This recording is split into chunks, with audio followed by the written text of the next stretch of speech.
Nagluluto kami ng palabok ay si Jan pala, hindi kami. Ayan, pinapride na niya ng baboy ba yan? Giniling at saka hipon, palabok. Anong susunod mo dyan? Ha? Sus nang susunod niya. Ilagyan niya ng tubig muna. Sos, anong sos yan dyan? Ito, konti yung sabaw mo. Anong sos yan? Kasi ano eh. Ano yung sos na nilagay mo? Palabok sauce. Palabok sos. Oh. Ko, Mention ba natin yung brand? Tubig. Ano, i-mention ba natin yung brand ng palabok sauce?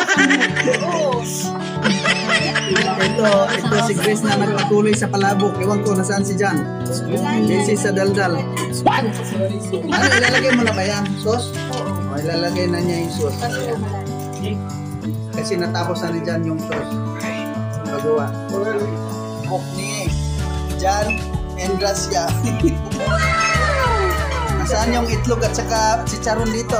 Dito pa oh. Ayan. Durog na durog yung chicharon.